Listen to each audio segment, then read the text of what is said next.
Hello students, welcome to my YouTube channel.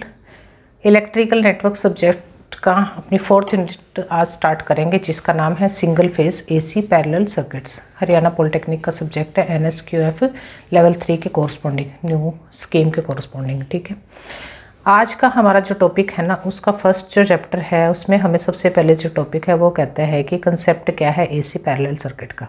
ठीक है, जैसे कि आपने डीसी में तो सीरीज और पैरेलल सर्किट्स को किया हुआ है, इसमें कोई भी इतना ज़्यादा डिफरेंस नहीं है। लेकिन यहाँ पे क्या है कि अब हमारी जो सप्लाई है ना वो चेंज हुई है। पहले हम डीसी पढ़ते थे, उसमें हमारी कंपोनेंट एक ही यूज़ हुई थी, कौन सी, रजिस्टर।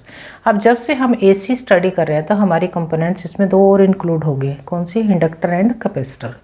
तो एसी का जो पैरेलल सर्किट है वहाँ पे हमारा सिंपल सिर्फ आर की बात नहीं होगी, वहाँ पे हमारे दो और कंपोनेंट्स के साथ हमारा सर्किट की कंप्लीशन होगी।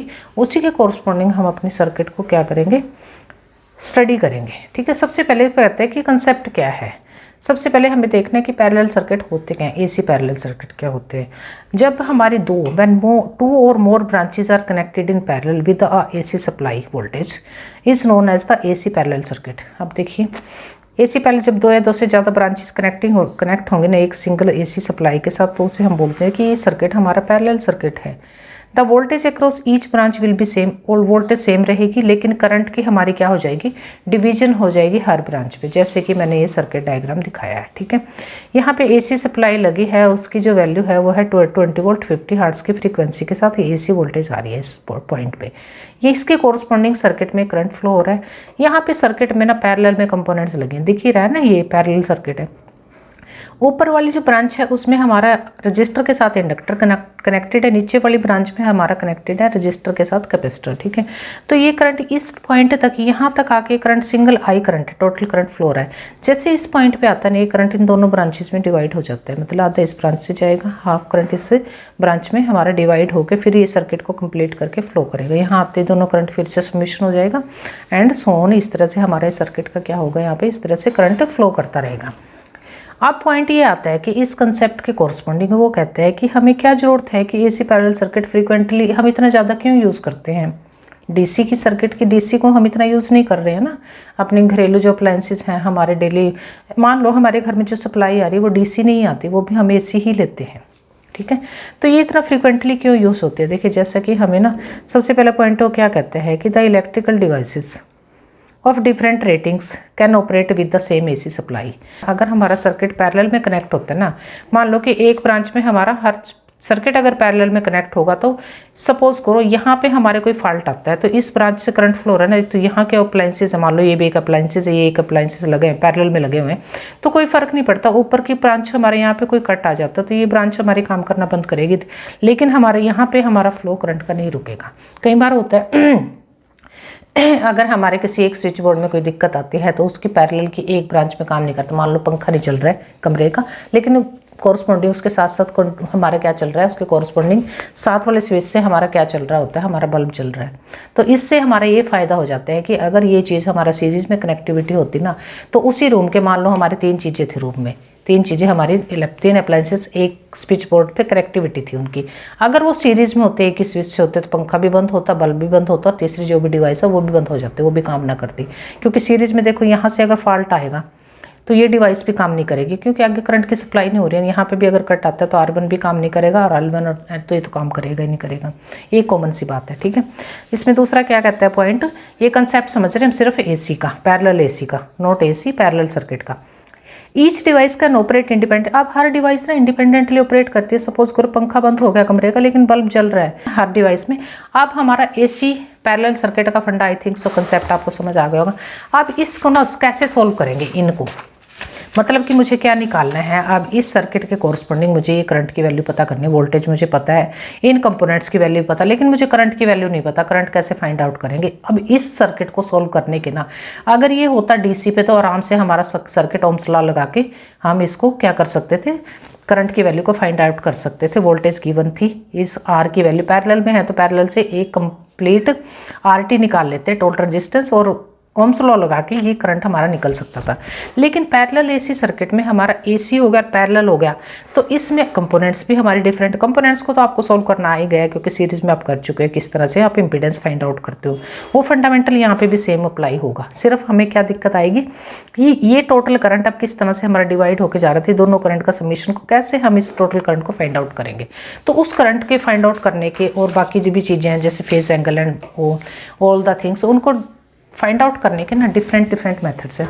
मेन हमारे ना 3 मेथड्स यहाँ पे यूज़ होते हैं। कौन कौन से मेथड आते हैं, कैसे क्या है, इसको हम लिखेंगे। हमारा जो नेक्स्ट टॉपिक है ना इसी क्लास का, मतलब इस यूनिट का दूसरा टॉपिक आता है हमारा methods of solving parallel AC circuits. AC circuits कैसे सॉल्व करते हैं। नंबर 1 पहला मेथड है, बहुत इंपॉर्टेंट है। फर्स्ट मेथड आता है हमारा फेजर और वेक्टर मेथड, एक ही बात है। इसको जैसे आप फेजर मेथड बोलो, फेजर और वेक्टर मेथड। दूसरा मेथड आता है हमारा admittance method.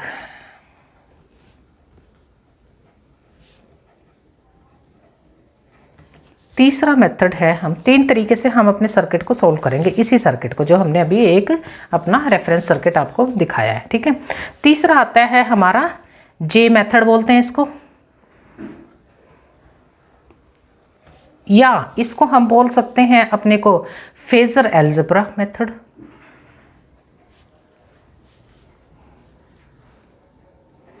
Phasor algebra method, या इस मेथड को हम सिंबॉलिक मेथड भी बोलते हैं, ठीक है।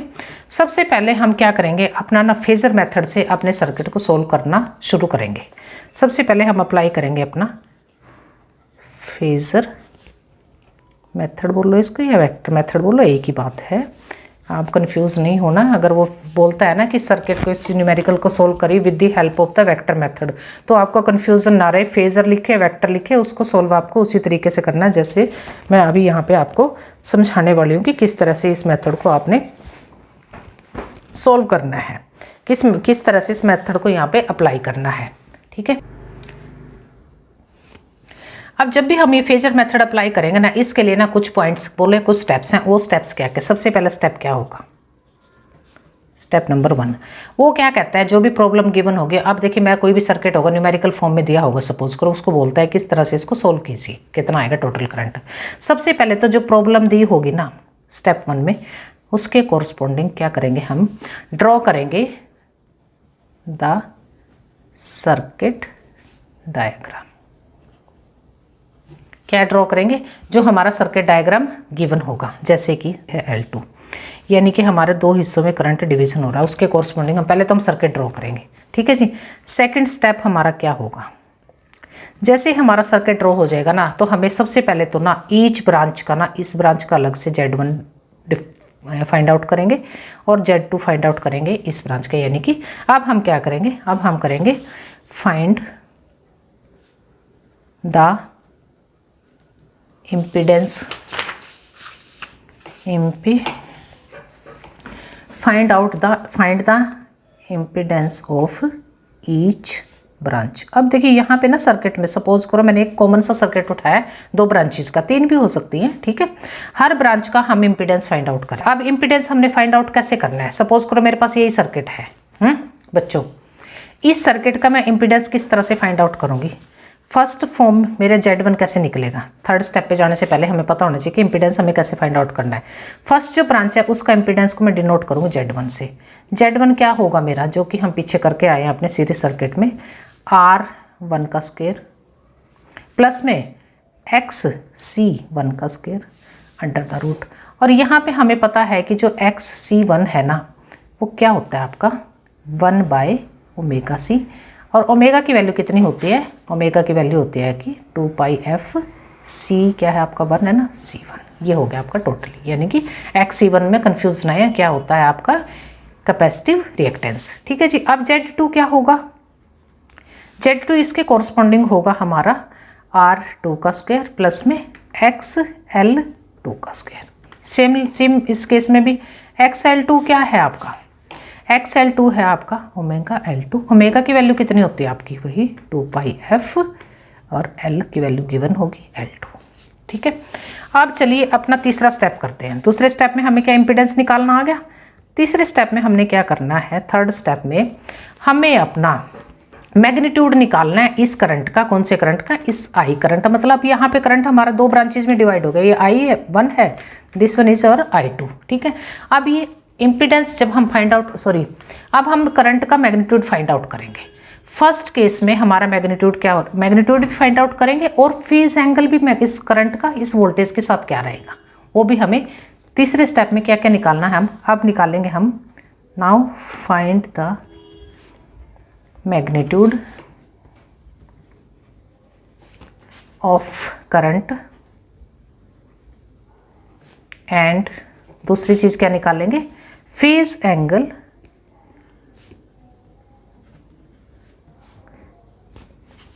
With the voltage. कौन सी वोल्टेज के साथ, सोर्स वोल्टेज, ये वाली वोल्टेज विद सोर्स वोल्टेज, जो कि हमारी चेंज नहीं हो रही है, वो हर ब्रांच में सेम है। ठीक है, ये हमारी बहुत बड़ी एडवांटेज रहेगी। अब ये कैसे निकलेगा भाई, सबसे पहले हम मैग्नीट्यूड निकालेंगे कि कितनी मात्रा है करंट की। मैग्नीट्यूड में सबसे पहले हमें I1 करंट के लिए हमें क्या चाहिए, हमें चाहिए भाई अपनी voltage divided by Ohm's law apply होगा। यहाँ पर R तो है नहीं, V/R, R की जगह फर्स्ट ब्रांच के लिए हमारा क्या है अपना Z1 है। दूसरा करंट हमारा सेकंड ब्रांच का कैसे निकलेगा, वोल्टेज सेम है और यहाँ का इम्पीडेंस क्या है आपका Z2। अब इस केस के लिए यहाँ पे अब हमें क्या निकालना है, फेज एंगल किस तरह से निकलेगा। अब फेज एंगल हम कैसे निकालेंगे कि फर्स्ट ब्रांच के लिए हमें निकालना है एंगल किस में आएगा, अब हमारा एंगल आएगा फाई में। अब उस फेज एंगल के लिए हम थोड़ा सा ना एक आइडिया किससे ले सकते हैं अपनी, एक ना हम इम्पीडेंस ट्राइंगल ड्रॉ कर लेते हैं अपनी यहाँ पे, जो हम हर बार करते आए हैं। इम्पीडेंस ट्राइंगल, ये हमारा रजिस्टिव आर्म रहती है, ये हमारी रहती है इंडक्टिव ऑब्लिक कैपेसिटिव, जो भी हम अपनी कंपोनेंट जिस ब्रांच में गिवन है उसके कॉरस्पॉन्डिंग चलेगी। और इनका समीशन जो होगा ना ट्रिग्नोमेट्रिकली वो आता है हाइपो कैसे निकलेगा, दोनों का अंडर रूट करके जो मैंने ये फार्मूला यहाँ पे लगाया था इसके कॉरस्पॉन्डिंग ये आएगी जेड की वैल्यू, पाइथागोरस यूज होगा। तो इसी के कॉरस्पॉन्डिंग इस एंगल की जो वैल्यू है ना फाई की, इसको फाई नाम दे देंगे। अब हमें जब फेज एंगल निकालना है तो फेज एंगल हमारा क्या होगा, दो कंपोनेंट्स के बीच का एंगल होगा। कौन कौन सी हमारी कंपोनेंट्स के बीच का एंगल, इन आर्म्स की, यानी कि हमारा रजिस्टिव इंडक्टिव और रजिस्टिव इस यानी कि परपेंडिकुलर और बेस, ये हमारा निकलेगा टेंजेंट की फॉर्म में। जैसे कि मेरा फर्स्ट फॉर्म में मैं निकाल लेती हूँ अपना फाई वन एंगल क्या होगा मेरा, मतलब फर्स्ट ब्रांच का इस I1 करंट के कॉरस्पॉन्डिंग फेज एंगल वोल्टेज के साथ क्या होगा, इसको रिप्रेजेंट करेंगे हम फाई वन से। अब ये जो फाई वन होगा ये होगा मेरा टेंजेंट इनवर्स, फर्स्ट ब्रांच में मेरा क्या है C है ना कनेक्ट, मेरे से C हो गया ना कनेक्ट, तो C के कॉरस्पॉन्डिंग मेरा क्या आएगा X बेस में C1 डिवाइडेड बाय R। अब ये कैसे निकले, इसको थोड़ा सा ना यहाँ पे मैं रफली दिखाऊंगी इसके कॉरस्पॉन्डिंग, मुझे निकालनी है यहाँ इस ट्राइंगल के कॉरस्पॉन्डिंग मुझे टेंजेंट। ये सिर्फ उन बच्चों के लिए 10वीं करके आते हैं जो अपने बच्चे पॉलिटेक्निक में। देखो टेंजेंट थीटा की वैल्यू क्या होती है, पंडित बद्री प्रसाद P/B, यानी कि परपेंडिकुलर और बेस। अब फर्स्ट ब्रांच में मेरा क्या है कंपोनेंट, कौन सी है मेरी पर कंपोनेंट, कैपेसिटर जुटा है तो कैपेसिटिव रिएक्टेंस यानी XC1 divided by R, base क्या है R है। अब फाई की वैल्यू कैसे निकलती है, जब फाई की वैल्यू निकालते हैं तो 10 किस में चला जाएगा, नीचे चला जाएगा, 1/10 हो जाएगा, तो इसको हम इन्वर्स में लिख सकते हैं ना, 10 inverse XC1 divided by R1 है, सॉरी R भी तो 1 है ना ब्रांच के कॉरस्पॉन्डिंग, ये क्या है मेरा R1 निकल गया। अब मैंने निकालना है फाई 2 की वैल्यू, दूसरा करंट, ये दूसरी ब्रांच का करंट है, इसका किस तरह से रहेगा हमारा, इसके साथ क्या रिलेशन रहेगा फाई 2, ये निकालो। फाई 1 निकल गया। अब फाई 2 कैसे निकलेगा, ये देखो फाई 2 कैसे निकलेगा भाई, सेकंड ब्रांच का जो करंट है मेरा क्या है XL, यानी कि यहाँ पे मेरा इंडक्टर कनेक्टेड है तो यहाँ पे मेरी वैल्यू आ जाएगी। ये तो निकालना आपको आएगा ना दोनों केस में, यहाँ पे हम अब ना XL को उठाएंगे, यानी कि ये आ जाएगा मेरी वैल्यू, यानी कि हमारा क्या निकल गया XL2 डिवाइडेड बाय R2। निकल गया, फेज एंगल निकल गया करंट का और वोल्टेज का, करंट निकल गए दोनों तीसरे स्टेप में। अब चौथे स्टेप में हमें क्या निकालना है वो देखते हैं। फोर्थ स्टेप में हमें क्या निकालना है, अब हम करेंगे इसका ड्रॉ फेजर डायग्राम। चौथा स्टेप क्या होगा, ये न्यूमेरिकली भी होगा आपका। चौथे स्टेप में क्या करेंगे, हम ड्रॉ करेंगे phasor diagram.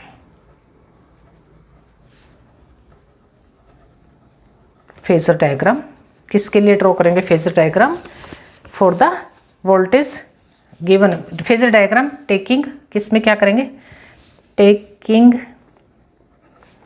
Voltage as reference axis पे। ठीक है जी, कैसे होगा देखिए, क्या कह रहा है वो कि वोल्टेज को हमने रेफरेंस पे रखना है। कैसे ड्रॉ होगा, मेरे पास ना ये 4 क्वाड्रेंट का क्या है, चारों क्वाड्रेंट है। यहाँ पे मेरा y पॉजिटिव है और ये मेरा y नेगेटिव है, जैसा आप ज्योमेट्रिकली करते हैं आप। ये मेरा x एक्सिस है, ये मेरा x डैश x नेगेटिव है, ये पॉजिटिव है x। तो बच्चों ये मेरा जो x एक्सिस है रेफरेंस पे मेरी है क्या है, इस पे ये मेरी है वोल्टेज V। ठीक है जी, अब मेरा जो करंट है ना I1, ये मेरा क्या है करंट, इस सर्किट के कोरस्पोंडिंग अगर मैं इसका फेजर डायग्राम ड्रॉ करती हूँ तो जो मेरा I1 करंट है ना, कैपेसिटर है, तो करंट क्या चलता है, वोल्टेज से आगे चलता है कुछ एंगल से, किसी एंगल से। अब ये मेरा चल रहा है I1 करंट, ये इसको मैं लिखूंगी I1 करंट। ठीक है जी, सेकंड ब्रांच मेरा I2 करंट क्या करे, लैग करता है, वोल्टेज के पीछे चलता है, वोल्टेज आगे चलती है तो ये पीछे चल रहा है, इस साइड कहीं चल रहा है, ये हो गया मेरा करंट I2। ठीक है जी, अब इन दोनों का जो पैरेललोग्राम मेथड है ना, उसके कोरस्पोंडिंग इनका जो रिजल्टेंट होगा ना इन दोनों का, अब ये जो एंगल बनाएगा ना इसके साथ, ये बनाया इसने φ2 एंगल, इसने बनाया था एंगल φ1, जो हम निकाल चुके हैं। दोनों एंगल हमने फाइंड आउट कर लिए थे अपने तीसरे स्टेप में। अब इन दोनों का जो रिजल्टेंट होगा ना, ये होगा मेरा क्या होगा, यहाँ पे एक पैरेललोग्राम बनेगी, ये होगा मेरा टोटल करंट I। ये किसका आ गया, I का। अब ये I जो है ना, ये इस वोल्टेज के साथ जो एंगल बनाएगा ना, इसको हम नाम देंगे अपना total angle φ। Phasor sum of branch currents, BRANCH branch currents. अब ब्रांच करंट्स कितने हैं, इसके कोरस्पोंडिंग हमारे पास 2 ब्रांच करंट्स हैं, इनका फेजर सम कैसे निकलेगा। अब इन ब्रांच करंट्स के कोरस्पोंडिंग अब हम यहाँ पे आ चुके हैं अपने किस में, कौन से इस पे आ चुके हैं, देखिए यहाँ पे। अब ये जो है ना ब्रांच करंट के कोरस्पोंडिंग हमारा जो I1 है ना, यानी x एक्सिस के कोरस्पोंडिंग देखेंगे तो हमारे दोनों करंट्स क्या रहेंगे, पॉजिटिव रहेंगे, I1 भी और I2 भी। यानी कि एक्सिस हमारा ज्योमेट्रिकली क्या होता है कि फर्स्ट में और फोर्थ क्वाड्रेंट एक्स एक्सिस के कोरस्पोंडिंग, एक्स एक्सिस हमारा ये जो है पॉजिटिव रखते हैं, यानी कि हमारा कोस एंगल के कोरस्पोंडिंग जो भी हमारा सम होगा, यानी कि I एक्सिस हमारा क्या होगा, I1 कोस φ1 प्लस में I2, मैं कोई मिस्टेक ना कर रही हूँ, आई होप सो, I2 इसका φ2 के साथ है ना, I2 कोस φ2। ठीक है जी, और y एक्सिस के कोरस्पोंडिंग इनका समीशन करो, फेजर सम करो। I2 y एक्सिस के कोरस देखो, I1 तो पॉजिटिव है लेकिन I2 मेरा नेगेटिव जा रहा है, क्योंकि ये क्या हो रहा है इस एक्सिस पे, यानी कि y एक्सिस कहाँ पे अपना थर्ड में और फोर्थ क्वाड्रेंट में ये कंपोनेंट साइन की कंपोनेंट हमारी क्या हो जाती है, नेगेटिव होती है। यानी कि इसको मैं क्या लिख सकती हूँ, I1 तो मेरा पॉजिटिव है, I1 साइन φ1, नेगेटिव में आएगा मेरा I2 साइन φ2। कैसे आया भाई देखो, क्योंकि I2 करंट मेरा क्या हो रहा है, नेगेटिव एक्सिस में y की, यानी कि साइन की कंपोनेंट मेरी क्या हो रही है यहाँ पे, I2 किस में पड़ रहा है, बिलो एक्स एक्स, यानी फोर्थ क्वाड्रेंट में है, तो ये मेरा नेगेटिव जाएगा। ये समीशन, अब इस समीशन के कोरस्पोंडिंग मेरा टोटल करंट क्या होगा, फेजर सम के कोरस्पोंडिंग ये होगा मेरा I एक्स एक्सिस के कोरस्पोंडिंग था जो, यानी कि कोस कंपोनेंट का स्क्वायर प्लस में साइन y कंपोनेंट का स्क्वायर और अंडर द रूट। यहाँ से मेरी वैल्यू आ जाएगी टोटल करंट। कौन सा करंट हमारा टोटल, ये करंट I। मेन मोटिव हमारा यही होता है ना, इस करंट को फाइंड आउट करना। अब जैसे ही हमारा ये करंट फाइंड आउट हो जाएगा तो हम आराम से ना अपना अब क्या फाइंड आउट कर सकते हैं, हम अपना एंगल भी, कौन सा एंगल, फेज एंगल भी फाइंड आउट कर सकते हैं between the voltage and the total case. यानी कि अब हमारा जो फाई आएगा ना वो क्या आएगा, that would be equals to, वही मेथड चलेगा, tan inverse I y Y sine divide tangent sine theta divided by cos theta, यानी कि आई एक्स। ये हमारा निकल जाएगा एंगल फाई। ठीक है जी। अब फाई एंगल जब निकल जाएगा तो हम फिर अपना निकाल सकते हैं पावर फैक्टर भी। पावर फैक्टर क्या होता है आपका? ये होता है आपका कोस फाई। कोस फाई क्या रहेगा? कोस फाई रहेगा आपका total I x x divided by I total current. अब ये कैसे रहेगा? इसके लिए भी एक ट्रायंगल आप ड्रॉ कर सकते हो अपनी करंट के ट्रायंगल। कैसे? ये रही हमारी करंट के ट्रायंगल। ये है हमारा आई एक्सेस, ये है हमारी साइन की कंपोनेंट वाई एक्सेस पे वाई वाई आई वाई वाई। अब इन दोनों का जो फेजर सम है ना, मतलब जो हमारा रिजल्टेंट है ना, वो है हमारा टोटल करंट आई। अब ये एंगल था अपना फाई। अब कोस फाई है ना, क्या? Power factor. फाई की वैल्यू क्या होगी? बेस डिवाइडेड बाय हाइपो, यानी कि कोस की वैल्यू क्या होती है? Base by hypotenuse. ठीक है जी। ये निकल गया हमारा, हर चीज़ निकल चुकी है। जो भी ये पूछ सकता है ना न्यूमेरिकल में, वैसे इतनी सब चीज़ें नहीं निकलवाता है वो, अगर पूछता है तो आप उसी के कोर्सपोंडिंग स्टेप बाय स्टेप चल के हर चीज़ का आंसर हम निकाल सकते हैं। अब इसी चीज़ को ना हम प्रैक्टिकली न्यूमेरिकली सोल्व करके देखेंगे नेक्स्ट वीडियो में। Thank you very much.